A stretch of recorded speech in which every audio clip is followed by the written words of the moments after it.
Bonjour à tous, dans cette nouvelle vidéo, nous allons voir la géométrie des molécules et l'isomérie, et plus particulièrement les doublés non-liants et ce que l'on appelle la représentation de Lewis. Alors d'abord, doublé non-liant et schéma de Lewis.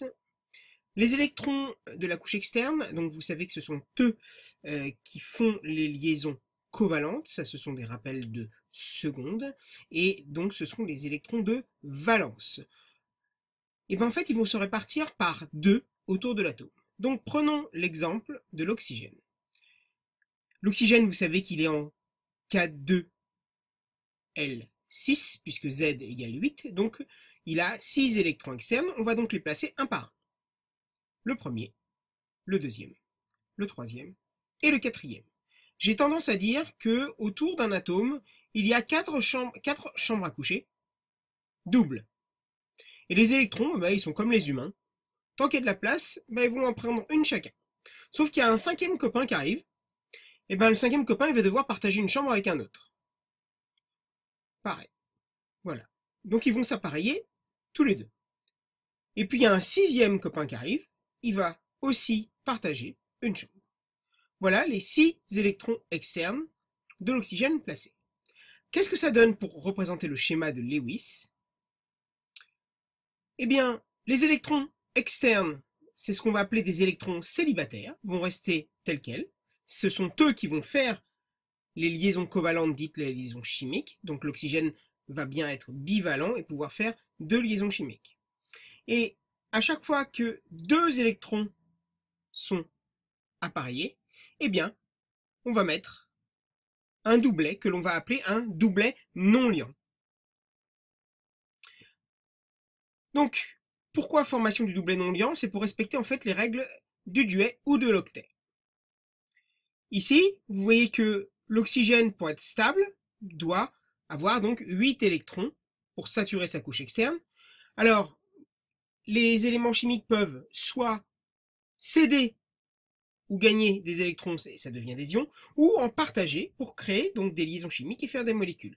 Vous voyez qu'ici, l'oxygène, il en a 1, 2, 3, 4, 5 et 6, les 6 mais il va partager les 2 électrons célibataires que le carbone va lui donner, car le carbone, lui, étant K2L4, va donc avoir 4 électrons célibataires pour faire 4 liaisons. L'autre oxygène, c'est pareil, 1, 2, 3, 4, 5, 6, 7, 8. Et le carbone du centre, il a ses 4 électrons célibataires, 1, 2, 3, 4. Et les 4 avec lesquels il va partager ceux de l'oxygène, donc 5, 6, 7 et 8. Les 3 atomes, là pour cette molécule du CO2, respectent bien tous la règle du duet ou de l'octet, en l'occurrence ici, l'octet. D'autres exemples, ici le méthane, 4 liaisons simples pour le carbone. Vous voyez que le carbone 1 a ses 4 électrons externes, 1, 2, 3, 4, et il va partager les 4 de l'hydrogène, ce qui ferait 1, 5, 6, 7, 8. L'hydrogène, lui, est en K1, donc il doit saturer sa couche externe à K2. Donc, chacun des hydrogènes, lui, ça sera en K1 et 2. 1 et 2 à chaque fois. Pareil pour l'azote. L'azote, il sera en K2L5, donc 1, 2, 3, 4, 5 électrons externes. 6, 7, 8, il partage les 3 de l'hydrogène pour faire 8. Le méthanal, pareil. Ici, le carbone, 1, 2, 3, 4, 5, 6, 7, 8. L'azote, ici, pour le diazote, 1, 2, 3, 4, 5, 6, 7, 8. Idem pour le second. Alors, voyons ce que l'on appelle maintenant la valence d'un élément. Alors, voilà les atomes les plus courants des molécules organiques. Le carbone, l'azote, l'oxygène, l'hydrogène, leur configuration électronique. Et vous voyez que, en fait, il doit avoir, le carbone a besoin de 4 électrons supplémentaires pour saturer sa couche en L8. Donc il pourra faire 4 liaisons. Ici, pour passer de 5 à 8, l'azote pourra en faire 3. De 6 à 8, 2. Et de K1 à K2, il pourra en faire une. En fait, ce qu'on appelle la valence, c'est le nombre de liaisons que peut faire un atome, le nombre de liaisons covalentes que peut faire un atome.